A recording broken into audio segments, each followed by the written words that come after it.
Salam sejahtera bagi kita semuanya, jemaat yang dikasihi oleh Tuhan kita Yesus Kristus.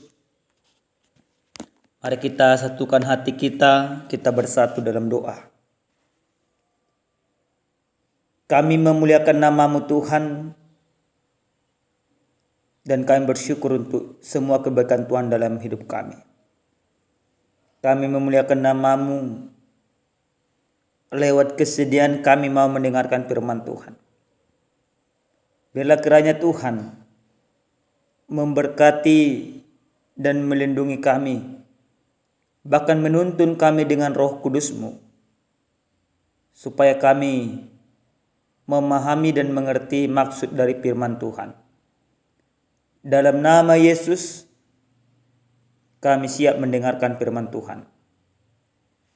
Amin. Jemaat Tuhan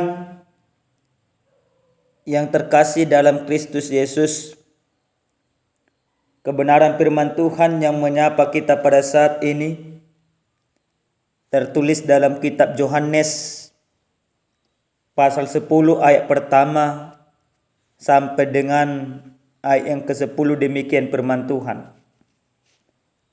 Aku berkata kepadamu, sesungguhnya siapa yang masuk ke dalam kandang domba dengan tidak melalui pintu, tetapi dengan memanjat tembok, ia adalah seorang pencuri dan seorang perampok. Tetapi siapa yang masuk melalui pintu, ia adalah gembala domba.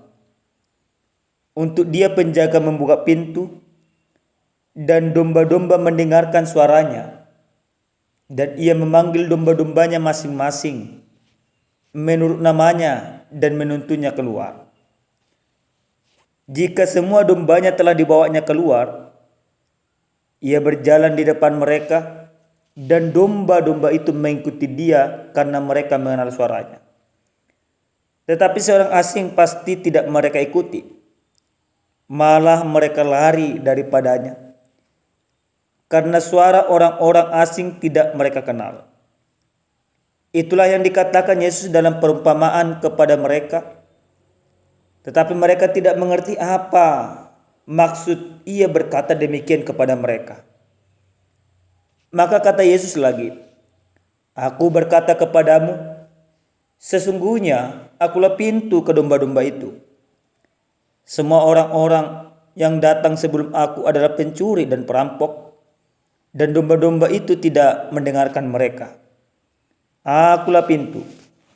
Barang siapa masuk melalui aku, ia akan selamat, dan ia akan masuk dan keluar dan menemukan padang rumput.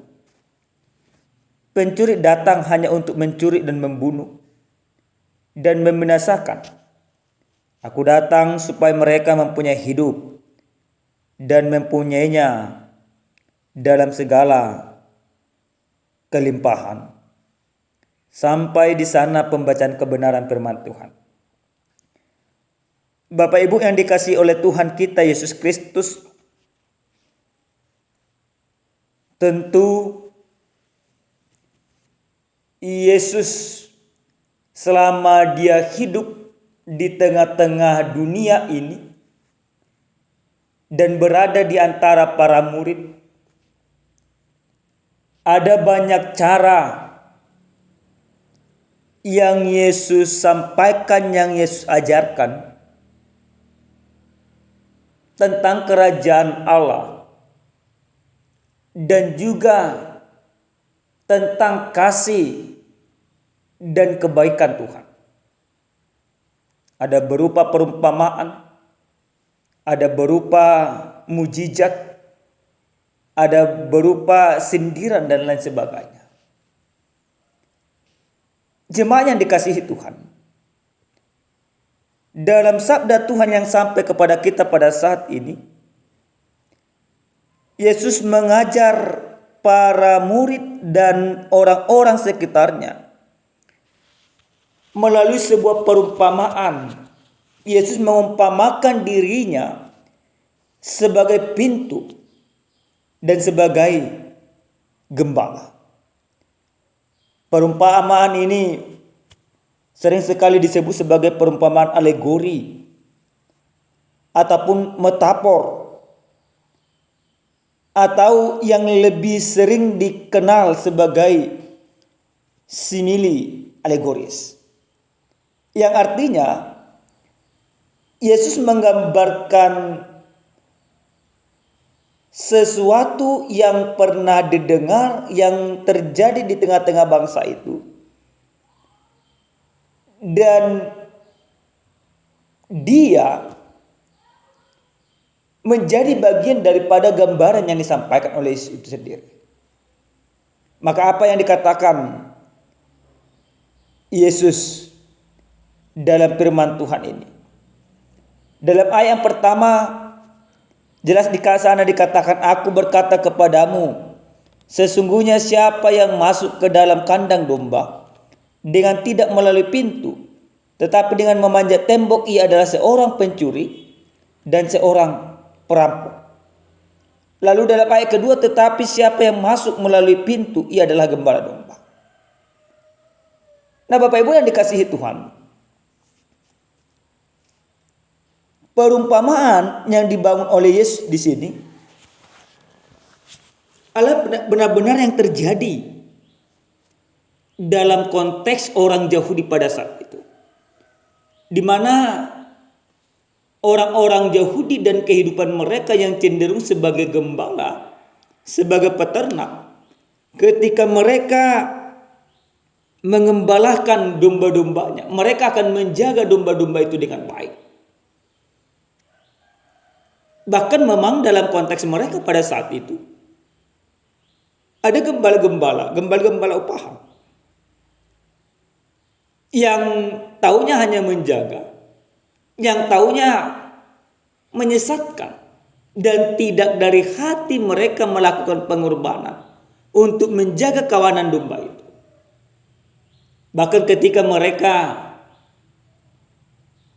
membawa para domba-dombanya ke padang rumput, mereka akan bermalam di sana dan mereka akan membangun kandang-kandang sederhana dari beberapa gembala, dan ada hanya satu pintunya. Tidak ada akses yang lain selain daripada pintu yang satu itu. Maka sang pemilik domba hanya masuk melalui pintu itu. Dan kalau ada yang masuk tidak melalui pintu, itu pasti pencuri. Karena apa? Karena logikanya, kalau pemilik pasti masuk melalui pintu. Tapi kalau pencuri, mereka akan masuk dari berbagai cara supaya mencuri. Nah, inilah yang dilogikakan atau yang diumpamakan oleh Yesus dalam kebenaran firman Tuhan ini. Lalu Yesus mengatakan bahwa dialah pintu itu sendiri. Yang pertama, Yesus mengatakan bahwa dia pintu satu-satunya akses masuk kepada kandang domba itu. Dan ini mau menggambarkan bagaimana Kristus sesungguhnya menjadi pintu bagi kita untuk masuk ke dalam kerajaan Allah. Lewat pengorbanan Yesus, lewat Yesus sendiri, maka akses masuk kita ke dalam kerajaan Allah menjadi terbuka. Tidak ada pintu yang lain, tidak ada jalan yang lain, tidak ada akses yang lain yang bisa masuk ke dalam kerajaan Allah tanpa Yesus itu sendiri. Tapi apa yang disampaikan oleh Yesus dalam pengajarannya pada saat ini sangat sulit dipahami oleh orang-orang yang tidak mengenal Yesus. Kenapa? Ada banyak kegagalan orang menerima Yesus. Kegagalannya di mana? Kegagalannya karena imannya tidak percaya kepada Yesus. Nah, Bapak Ibu yang dikasihi oleh Tuhan, hal apa yang boleh kita lihat dari kebenaran firman Tuhan yang menjadi khotbah bagi kita pada saat ini? Yang pertama, lewat firman ini kita mau diingatkan bahwa satu-satunya untuk memperoleh kehidupan yang kekal yaitu percaya sepenuhnya kepada Yesus.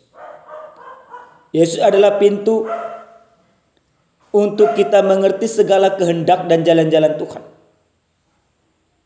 Yesus adalah pintu untuk kita terima mahkota kehidupan dari Allah. Maka mari masuk melalui Yesus di dalam kehidupan, mari terima Yesus. Karena Yesus mengenal pribadi kita. Dan kita juga mengenal pribadi Yesus. Seperti yang dikatakan dalam firman ini. Gembala mengenal domba-dombanya dan domba-domba mengenal suara gembalanya. Kalau selama ini Bapak Ibu yang dikasihi Tuhan, kita sering sekali tidak mengenal suara Yesus di dalam kehidupan. Oleh karena keserakahan, oleh karena ketidakbenaran dalam hidup kita. Tapi lewat firman ini kita mau diingatkan bahwa Yesus mengenal kita, maka sudah seharusnya kita akan mengenal suara Yesus di dalam kehidupan kita. Bagaimana kita supaya bisa mengenal suara Yesus? Berarti engkau harus beriman di dalam kehidupanmu sepenuhnya kepada Yesus. Itu logika sederhananya. Yang kedua Bapak Ibu yang dikasihi Tuhan. Dalam firman ini kita mau diingatkan, kita mau diajak. Sesuai dengan tema yang sampai kepada kita bersukacita karena pemeliharaan Tuhan. Sukacita kita seperti yang dikatakan dalam ayat yang ke-10. Di mana Dia akan datang supaya mereka mempunyai hidup dan mempunyai dalam segala kelimpahan. Sukacita kita karena pemeliharaan Tuhan dalam hidup kita. Karena Tuhan akan memberikan hidup kita berkelimpahan. Karena Dia akan melawat kita. Dia akan menuntun kita. Dia akan memberikan kita ke padang rumput yang hijau. Semuanya itu karena kebaikan Tuhan dalam hidup kita. Semuanya itu karena kasih-Nya. Maka kasih Tuhan yang begitu luar biasa. Pengorbanan Kristus yang begitu luar biasa. Membuat kita berkelimpahan di dalam setiap kehidupan kita. Nah, yang berikut Bapak Ibu yang dikasihi Tuhan. Dari firman ini kita juga mau belajar bagaimana kita sepenuhnya harus percaya kepada Yesus. Kalau selama ini kita banyak keraguan akan keberimanan kepada Yesus. Inilah saatnya kita diingatkan, kita disadarkan bahwa satu-satunya untuk memperoleh mahkota kehidupan adalah Yesus itu sendiri. Jadi lewat firman ini Bapak Ibu semuanya kita diingatkan, jangan engkau percaya kepada pengajaran-pengajaran dunia. Jangan engkau percaya akan kehormatan yang bisa menyelamatkanmu. Jangan engkau percaya kepada pengajaran-pengajaran yang menyesatkanmu. Tetapi percayai sepenuhnya Yesus. Supaya engkau mengerti kehendak Tuhan di dalam kehidupanmu. Percaya sepenuhnya Yesus. Menjadi pintu bagimu untuk masuk ke dalam kerajaan Allah. Karena Yesus menyelamatkan hidupmu. Karena Yesus berkorban bagimu. Karena Yesus adalah gembala yang baik, yang memberikan segala sesuatu dari dirinya sendiri supaya engkau terpelihara dan tetap hidup dalam kehidupanmu. Amin, kita berdoa. Terima kasih Tuhan untuk firman Tuhan yang sudah kami dengarkan. Biarlah kiranya Tuhan firman ini semakin meneguhkan iman kami untuk percaya kepada Tuhan. Engkau adalah Allah kami. Engkau adalah mengasihi segala kehidupan kami. Terima kasih Bapa. Kami akan masuk ke dalam kerajaan-Mu dengan beriman sepenuhnya kepada-Mu. Dalam nama Yesus kami berdoa. Amin.